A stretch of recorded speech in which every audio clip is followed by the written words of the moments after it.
and welcome back to the official channel of Faculty of Law, Kurukshetra University. I am Divyansh, a final year law student at Institute of Law, Kurukshetra University. And now I am back with another video through a series in which we are going to cover about a very important topic of team composition and what are the different and distinct roles of the participating students of one moot court team. And for discussing this part, we have Mr. Asim Garg and Mr. Shubham Rana. Thank you. Shubham, first of all, I would like to ask you, what are the minimum number of students which are required so as to form a proper moot court team? So, Divyansh, this is a two-way formation of the teams.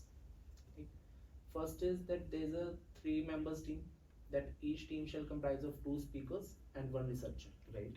And another way of formation is that each team shall comprise of 2 members, that is 2 speakers, and out of them 1 will be the researcher. But sometimes the composition of the teams depend upon the competition to competition. Right. But the general 99% team composition is of 3 members. Okay. That is the 2 speaker and 1 researcher. Right. Very clearly said by Shubham that there can be a team of 3 participating students and sometimes 2 if any discrepancy arises. Yes. Now please tell me, how are the speakers designated among the 3 participating students? So it is upon the mutual understanding of the participants.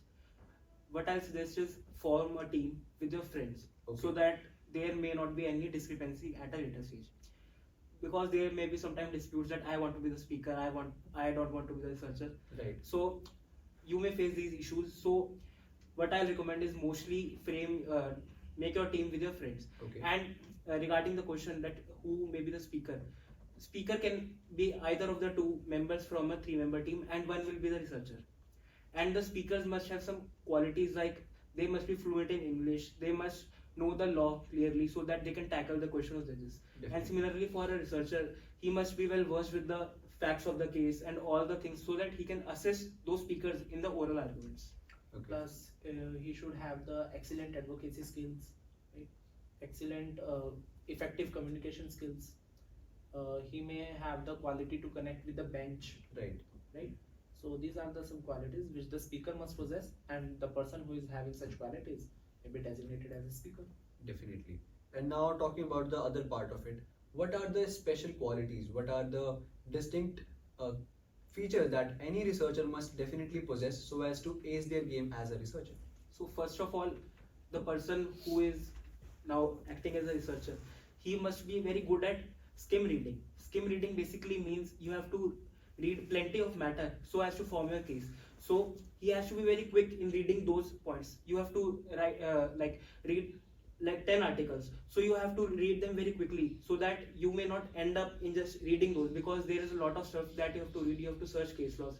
So researcher must be very good at skim reading. Secondly, a researcher is a person who has to be very active even in the time of oral arguments. So he has to be really quick. So any person who has learned the art of skim reading, who know how to actively participate in any competition, he can be researcher. And secondly, the person who is acting as a researcher, he must also be well versed with the facts of the case, well versed with the laws applicable, because the researcher is the person who has to give the researcher's test as well. Okay. So a researcher should have all these qualities. Basically, the thing is the person who is having excellent researching skills may be designated as a researcher. Okay. Now it is a very often perceived notion, or we can say a prejudice, that a researcher do not have to do a lot of work. A researcher does not have so many tasks at his hand while preparing for moot court competition. First of all, please tell our viewers, is that true? And if not, please enlist all the tasks or the essential work that a researcher has to do while preparing for moot court competition. See, it's a perception only. And it's a kind of myth in the Okay. mind of the people that researchers have no work. It's just researcher only has to give the researcher test Okay. or has to do the research work only.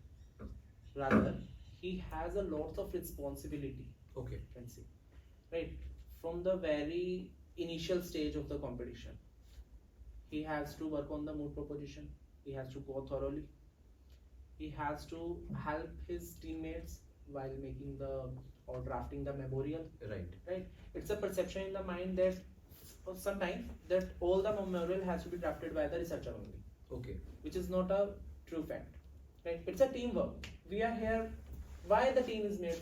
Then why the team is made for the competition? If the researcher has to do all the work, or why the team is made if all the work is done by the speakers only, Right. not by the researcher? It's a teamwork, and every member has to participate in it.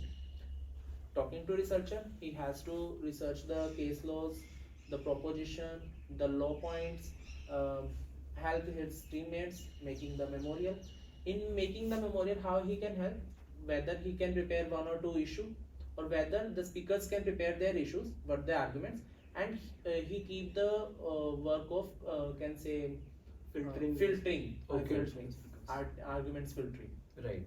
right? But so this all the there's work by also the a researcher. recommendation. The issues or the arguments, they must be framed by the speakers only, because they have to ultimately dealt with in the open court. Right. And the researcher has to just help in filtering out. And secondly, the researcher is a person who has to hand over the judgments that they're going to cite to the judge, to the bench. So researcher, as I've already told, that researcher plays an active role in the oral round. So this is the role that he has to pass on the judgments. Secondly, there may be some scenario where the speaker gets stuck or he is not able to answer the question of the judge. It is the duty of researcher. If he has the knowledge, he can pass or a chit or something to the speaker so that he can answer the question of the judge. And moreover, the researcher needs to be very Active.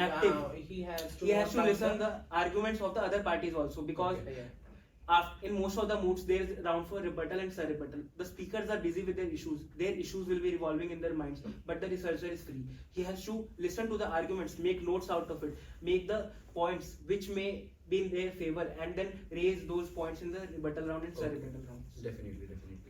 Shubham recently talked about that a researcher is also responsible for giving a researcher's test.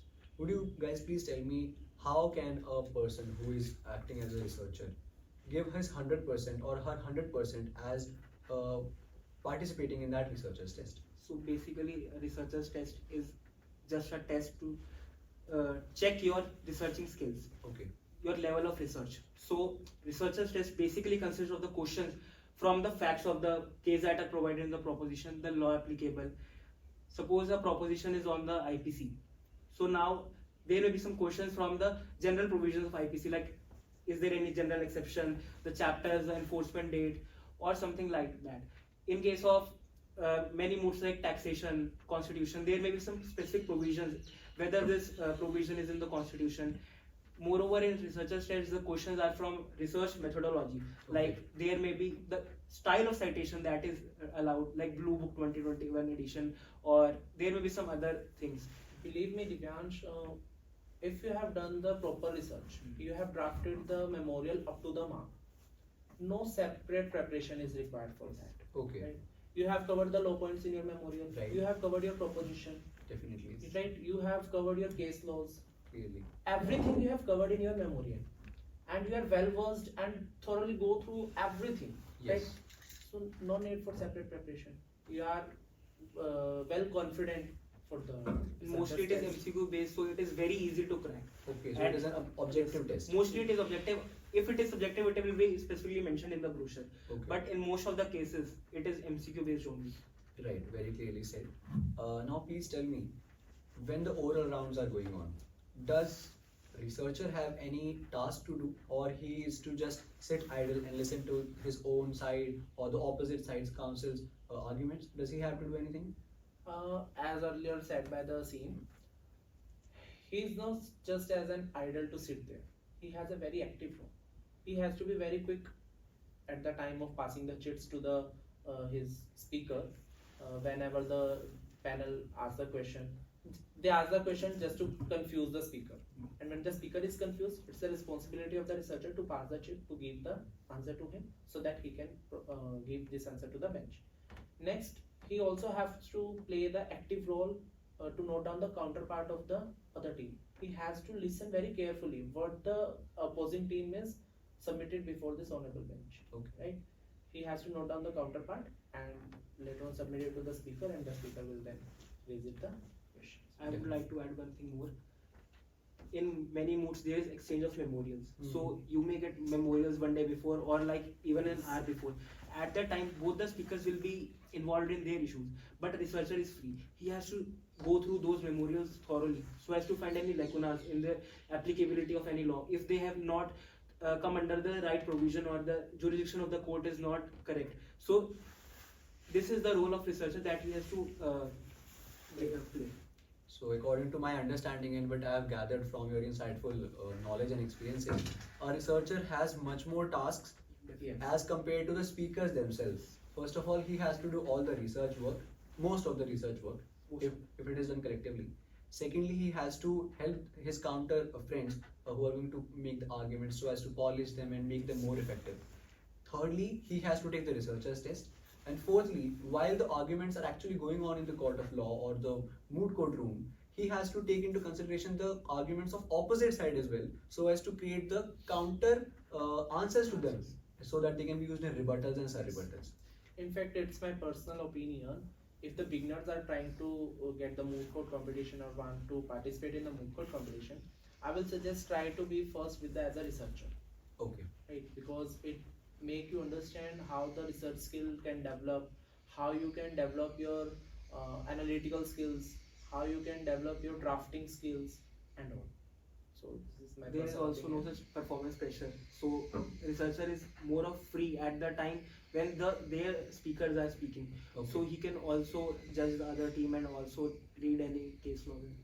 And simultaneously again, it's a team work, not Right. an independent work. You are participating there, you are representing your institution there as a team, not as an independent personality. Definitely. So it's my again a personal opinion that you have to be work with your team, not by individual. Definitely. So basically, it is a collective effort. Yeah, collective efforts. Definitely. Now we are at the brink of this video in which we covered about the team composition.